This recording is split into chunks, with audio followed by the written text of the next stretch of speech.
Step 5 of the opportunity engine is leading with value. And this is where a lot of professionals get business development wrong. They reach out just for the sake of checking in. They send the classic message, "Hey, just checking in. How is work?" And the problem is, how do you respond to that? Usually the answer is something like, "Yeah, it is going well. How are you?" And that gets you nowhere. First of all, it is a time sucker. Second of all, it does not create momentum. It does not show relevance. It does not build trust. It does not give the other person a reason to spend time with you or read your message. That is why we say, lead with value. What does that mean?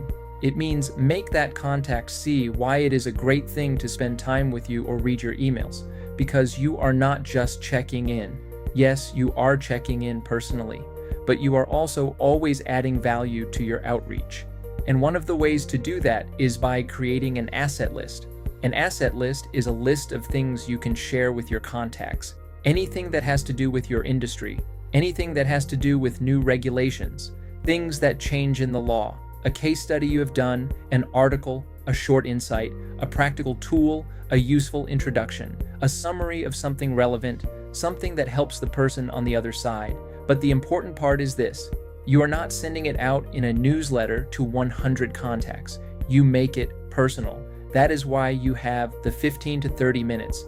That is why you only reach out to 3 people a day, so you can make it personal. So you can actually personalize it to the company that person is working at, the industry they are in, the problem they mentioned, or the conversation you had last time. That is what makes outreach feel valuable, not volume, relevance. The second tool is the conversation framework. Personal, business, personal. Anytime you have any interaction with a client or contact, think in this structure. You start with something personal, then you move to business value. Then you end with something personal again. So you always want to lead with something that you know about that person. Maybe last time you spoke, they told you there was a piano recital of their daughter. So you start with that. You could say, "Hey, we have not spoken in the last 2 months. But I remember that you said you went to a piano recital of your daughter. How was it?" That is the personal part. Then you move to business. For example, "Actually, we have just helped a competitor of yours with a new regulation. This is what we have done for them. Let me know if you want to talk through it." That is value. Then you end with something personal again.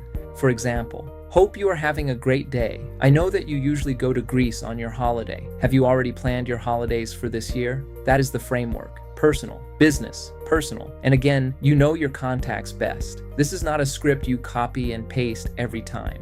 It is a framework you can think about when you reach out. The point is to connect to people personally as humans and then show value as a professional, because we are trying to establish trusted relationships. How do you create trusted relationships? You start connecting to people personally as a human, not only as a professional. That is how you create the first connection. Then you show value as a professional because you also want to be of value to that person. That is also why notes matter.